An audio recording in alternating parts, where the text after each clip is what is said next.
Bonsoir à vous. Nous sommes toujours samedi, comment dire, le samedi du 25 octobre, 2025, donc en soirée. J'espère que vous avez passé une très bonne journée. Voilà. J'ai omis de vous montrer quelque chose qu'on m'a fait. Voilà. Cet ami est un très bon cuisinier et pour se faire pardonner d'être arrivé en retard vendredi pour nettoyer la cave, il m'a ramené une tourte aux champignons avec de la crème fait maison et, euh,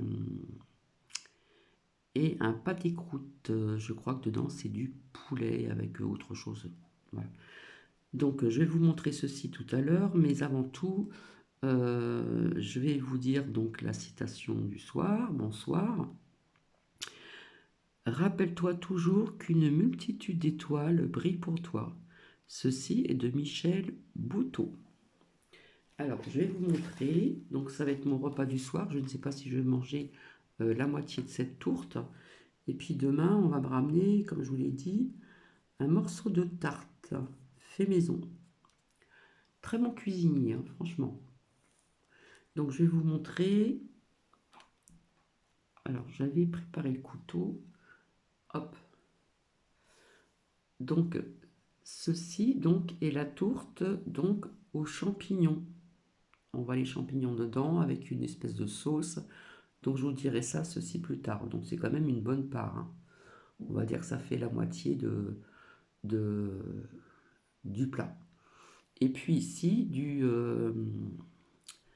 pâté croûte fait maison avec du poulet et puis autre chose comme sauce, etc. Je voulais le remercier aussi. Voilà.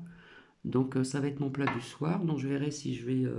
J'ai quand même faim parce que comme il fait un peu plus frais, ben, on a un peu plus faim quand il fait froid, je trouve. Je sais pas, je vais peut-être me la manger entière, plus le pâté croûte. Oui, le régime, c'est pas le top, mais bon, ça va réchauffer le corps, bien réchauffé. Voilà.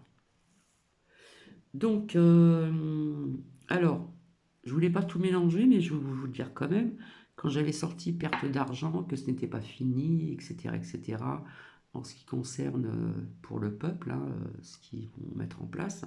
Bon, apparemment, j'ai appris que au niveau du carburant, ben, le prix et les prix vont être en hausse, donc perte d'argent pour nous. Et puis pour eux, ben, ils se les mettent dans la poche. Et puis bien d'autres choses aussi. Et puis j'ai appris aussi dans des buffets. Alors est-ce qu'ils parlent de restaurants où il y a, vous savez, des grands buffets où on se sert et puis on paye je sais plus combien, enfin bref, ou à volonté, etc., etc.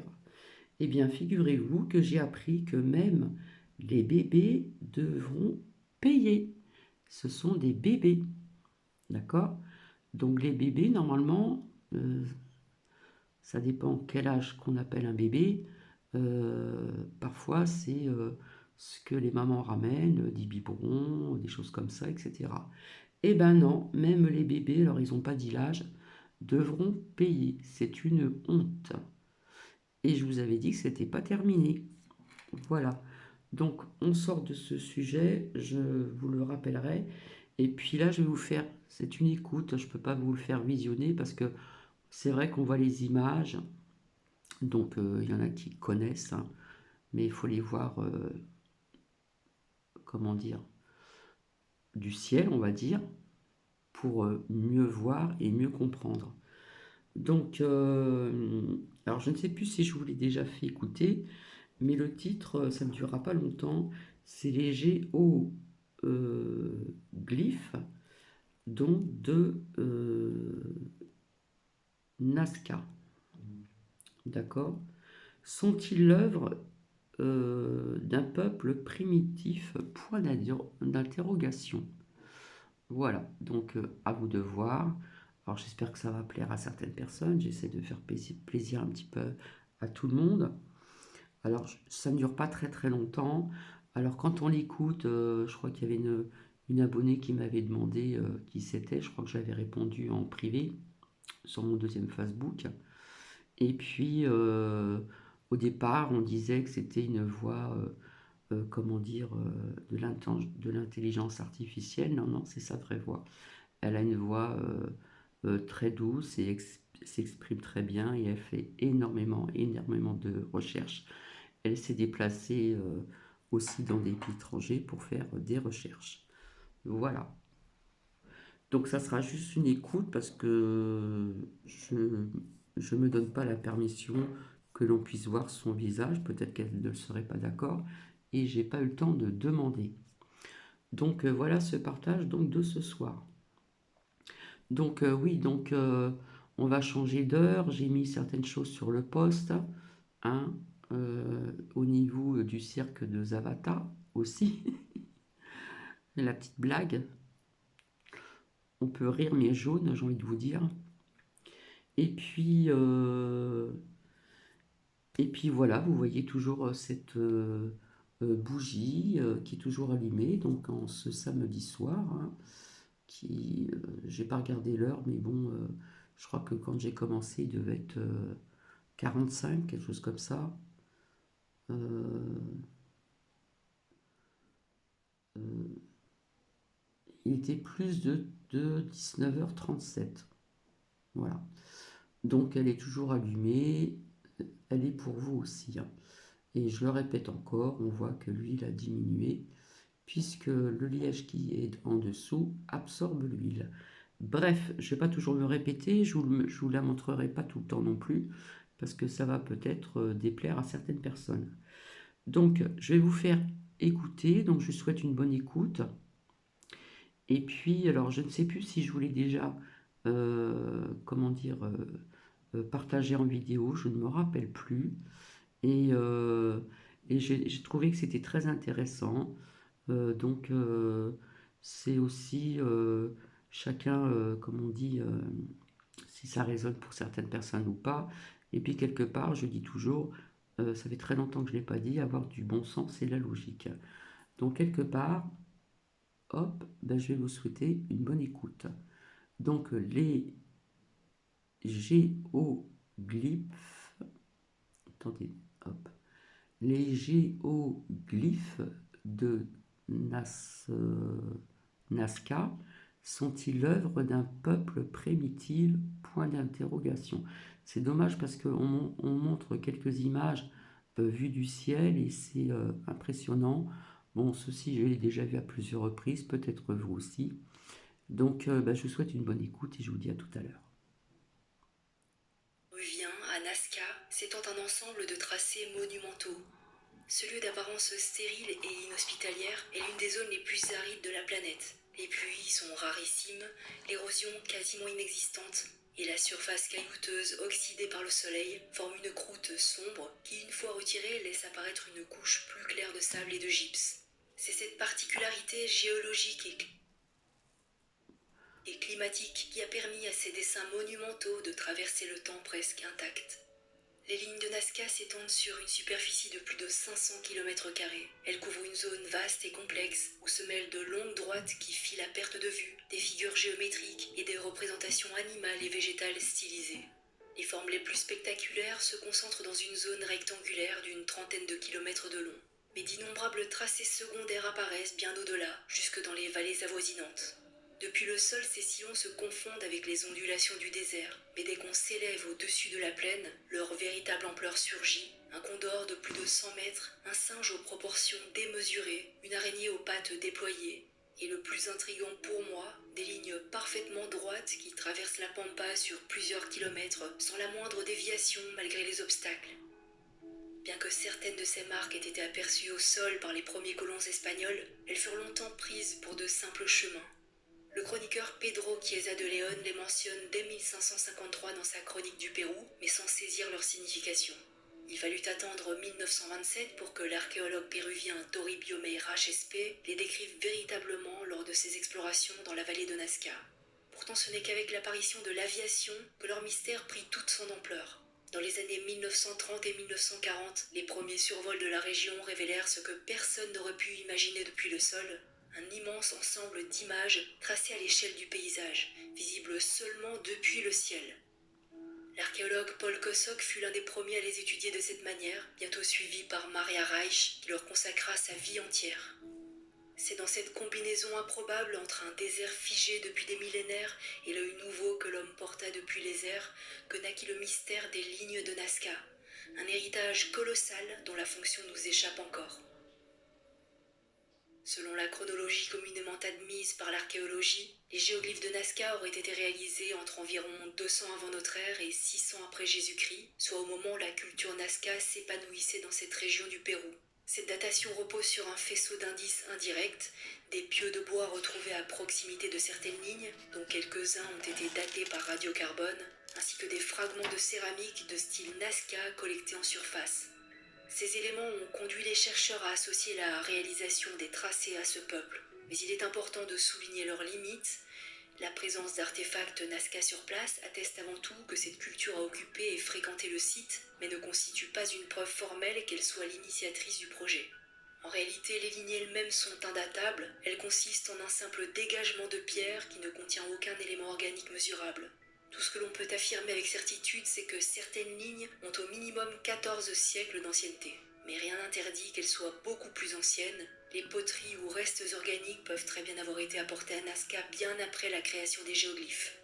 Autrement dit, les indices périphériques fixent une borne minimale, non l'âge réel des tracés. Cette incertitude laisse ouverte la question de l'identité réelle des auteurs de ces tracés monumentaux. À cette incertitude s'ajoute une autre évidence, la complexité du plan d'ensemble. Les géoglyphes ne forment pas un assemblage hasardeux de quelques figures éparses, mais un réseau d'une densité et d'une précision étonnantes. Lorsque l'on observe les relevés cartographiques, on distingue un enchevêtrement de lignes droites qui se croisent, s'alignent ou convergent vers des points précis, formant un véritable maillage géométrique. Tout cela témoigne d'une conception cohérente, d'une vision d'ensemble difficile à concilier avec l'idée de dessin improvisé.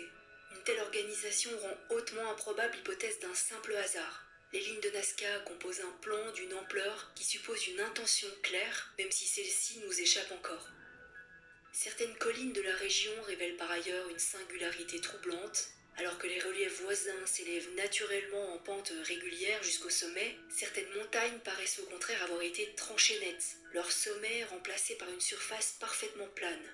Or, l'idée même d'aplanir un sommet rocheux interpelle. Comment imaginer qu'un peuple primitif ait pu entreprendre de couper une montagne entière? L'ampleur d'un tel travail défie l'entendement. Plusieurs chercheurs et expérimentateurs ont tenté de reproduire les tracés de Nazca afin de mesurer leur faisabilité technique. Dans les années 80, John Nickel parvint à recréer un condor de plus de 100 mètres de long à l'aide de piquets et de cordes, et plus tard, avec l'appui du National Geographic, il réalisa une araignée grandeur nature selon le même procédé. D'autres comme Jim Woodman et Julian Knott ont choisi une approche différente. En 1975, ils firent voler une montgolfière artisanale construite avec des matériaux rudimentaires pour tester l'idée qu'un point de vue aérien ait pu exister dès l'Antiquité. Ces essais attirent l'attention, mais leurs limites sont évidentes. Nickel travailla sur des terrains étrangers à Nazca, sans contrainte de relief ni de densité du réseau. Il prouva la possibilité d'une figure isolée, non la planification d'ensemble. L'expérience du ballon, quant à elle, ne repose sur aucun indice archéologique direct, attestant de l'existence d'aéronefs dans la culture locale. Dès les premières études, les chercheurs ont tenté d'expliquer l'utilité de ces tracés monumentaux. Paul Kosok et Maria Reich ont vu dans certaines lignes un vaste calendrier astronomique. Selon eux, certaines orientations coïncideraient avec le lever ou le coucher d'astres au solstice et certains animaux figureraient des constellations. Cette hypothèse a marqué les esprits, mais elle se heurte à une difficulté. Les lignes sont si nombreuses et si variées qu'on peut toujours trouver un alignement fortuit sans pour autant démontrer une intention précise. D'autres chercheurs ont proposé une interprétation plus ancrée dans le contexte local. Les lignes auraient été liées à des rites en rapport avec l'eau, ressource vitale dans cette région désertique. On suggère que les tracés aient servi de chemin processionnel, parcourus lors de cérémonies destinées à invoquer la pluie ou la fertilité des terres. Mais là encore, aucune preuve matérielle ne vient confirmer avec certitude cette lecture. Plus récemment, certains archéologues ont avancé l'idée que les géoglyphes pouvaient délimiter des territoires ou indiquer des sources d'eau souterraines, mais ce ne sont toujours que des hypothèses invérifiables. En réalité, aucune interprétation n'a réussi à s'imposer définitivement. Chaque théorie repose sur des indices partiels, des recoupements ou des conjectures, mais aucune n'explique l'ensemble des tracés. Surtout, L'idée de chemin processionnel ou de tracé rituel se heurte à une contradiction majeure. Depuis le sol, les géoglyphes sont pratiquement invisibles. On ne perçoit qu'un sillon clair ou quelques pierres déplacées, jamais l'ensemble de la figure. Pourquoi alors déployer tant d'efforts pour créer des œuvres gigantesques impossibles à lire par ceux qui les parcouraient? Si le but avait été uniquement humain, de simples motifs de quelques mètres auraient suffi. De plus, certaines lignes droites s'étendent sur plusieurs kilomètres, en traversant collines et vallonnements, ce qui suppose une précision impossible à obtenir avec de simples ficelles et piquets, sans instruments topographiques sophistiqués, ni vision aérienne. Enfin, la datation, comme nous l'avons déjà vu, est impossible. Dès lors, réduire ces tracés à de simples rituels revient à éviter la véritable énigme. Pourquoi concevoir un réseau géométrique aussi colossal, invisible aux hommes, si ce n'est pour qu'il soit contemplé depuis le ciel? C'est dans les années 60 que les lignes de Nazca acquièrent une notoriété mondiale grâce au livre Chariots of the Gods, publié en 1968 par l'écrivain suisse Erich von Däniken.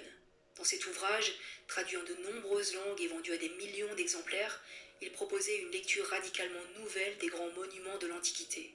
Il rejette les explications archéologiques traditionnelles qu'il juge insuffisantes et avance l'hypothèse que la plaine de Nazca, lorsqu'on l'observe depuis un avion, évoque irrésistiblement un terrain d'aviation. Les lignes droites, les trapèzes et les figures auraient pu, d'après sa lecture, être conçues à partir d'un plan d'ensemble, ou même sous la direction d'un engin aérien pour servir de signaux à des visiteurs venus du ciel. Von Däniken va jusqu'à suggérer qu'ils aient pu remplir une fonction explicite, indiquer un lieu d'atterrissage à des dieux venus d'ailleurs. L'auteur va jusqu'à imaginer qu'elles aient pu délivrer un message explicite. « Atterrissez ici », écrit-il en évoquant l'idée que les dieux eux-mêmes auraient utilisé ce désert comme espace de contact. Cette hypothèse largement diffusée par ses ouvrages et documentaires a rencontré un écho considérable auprès du grand public. Elle a contribué à faire des lignes de Nazca l'un des symboles les plus connus de la théorie des anciens astronautes.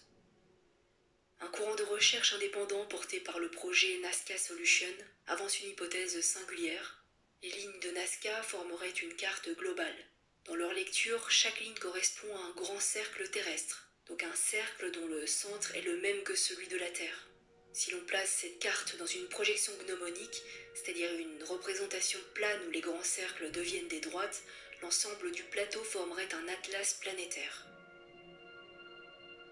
Leurs travaux identifient 5 centres radio à Nazca, chacun correspondant à une zone géographique précise. Les figures animales serviraient de repères écologiques, les lamas renverraient à l'ère andine, le singe araignée au bassin amazonien, le dauphin au fleuve Amazone, le colibri à l'Amérique centrale ou encore l'oiseau dit condor réinterprété comme un Bécasseau-Willet aux côtes atlantiques.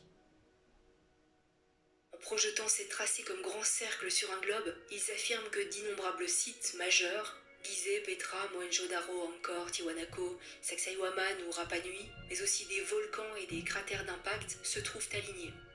Pour tester cette hypothèse, ils ont conçu des simulations statistiques comparant les alignements de Nazca avec des tracés aléatoires.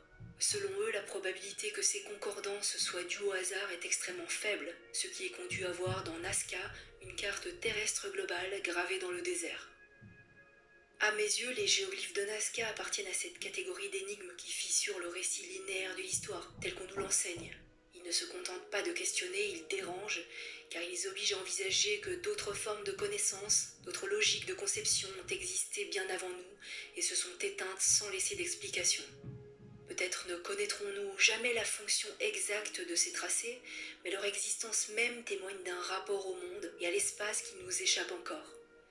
C'est précisément ce décalage, cette impossibilité de les enfermer dans une interprétation définitive qui fait des géoglyphes de Nazca un héritage universel et intemporel, et qui nourrit ma conviction qu'elles relèvent d'un champ de compréhension bien plus vaste que celui de l'histoire conventionnelle.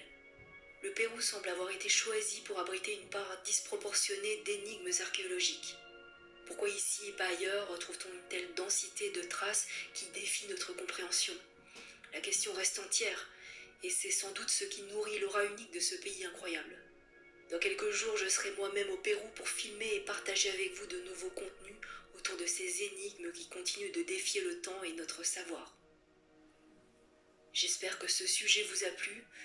N'oubliez pas le petit pouce en l'air et... Donc voilà. Donc c'est dommage qu'on ne peut pas voir les images, mais bon, j'ai déjà vu des documentaires sur ceci. Donc les géoglyphes de Nazca Donc c'est noté Nazca, mais ça se prononce Nazca, sont-ils l'œuvre d'un peuple primitif? Donc si vous voulez mettre des commentaires, à votre guise. Voilà. En ce qui concerne ce que je vous ai partagé donc ce matin, je ne sais plus à quelle heure, ouais, c'était en fin de matinée, je ne me rappelle plus, ou en milieu de matinée. En ce qui concerne ce que je vous ai mis en dessous la vidéo, en ce qui concerne la chaîne de Chronos Esprit Cartomancie sur Trumpet, voilà, je vous ai dit que ces lames étaient très parlantes, etc., etc. En fin de compte, il dérange, donc il a dû reprendre, il en a fait d'autres à 2 reprises parce qu'à chaque fois ça coupait. Voilà, donc ça vient de pas de lui, il dérange, tout simplement. Ce que je voulais vous faire partager qui ne dure pas longtemps, et c'est dommage, je ne l'ai pas noté ce que je l'ai vu donc, dans les réseaux sociaux, c'est à Paris, donc ça se passe le soir, c'est éclairé, et donc, ah oui, ça y est, j'ai retrouvé. Donc je vous la partagerai demain parce que ça dure quoi? À peine 3 minutes. Et donc, on parle, je pense que c'est pour Halloween. Paris, est-ce que est-ce que c'est une bonne, ouais, est-ce que c'est magique, par exemple? Point d'interrogation. Euh, on va dire que c'est Sata, Tata, Nini, Keke. Je m'excuse pour la fin. Alors je dirais oui, je dirais non, c'est le contraire. C'est ça, Tata, Nini, Keke. Parce que on voit pratiquement la même image, ça dure 3 minutes. Et ça me fait penser un petit peu ce qu'on a vu aux Jeux Olympiques, etc. Donc ça ne dure vraiment pas très longtemps. Je ne sais pas si ça va être passé en short ou euh, en vidéo à partager. Donc nous verrons bien. Mais je reviendrai demain pour ceci, parce que ça dure vraiment quoi? À peine 3 minutes, il me semble. 3 minutes. Voilà, voilà. Donc je vous souhaite une belle soirée. Je vous souhaite un très bon dimanche également. Donc je reviendrai pour ceci, donc ça ne va pas durer très très longtemps. Et puis Cathy va bien se régaler avec cette tourte aux champignons et puis donc ce pâté de croûte au poulet. Alors il y a peut-être des champignons, puis une sauce, etc., etc. Donc je vous remontre, voilà. Alors je ne sais pas si c'est ça qu'ils vont prendre qu'on va vous montrer dans la vidéo. Voilà, j'avais ramené un couteau pour vous montrer l'intérieur, mais je l'ai oublié.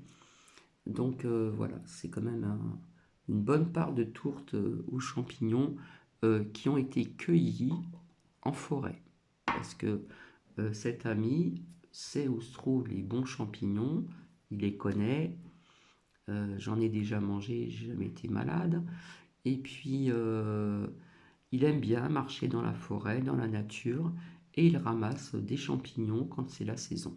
Donc là, apparemment, il en a eu quand même pas mal, parce qu'il m'a envoyé comment dire, une photo par SMS, et puis donc, il en a fait une tourte. Voilà.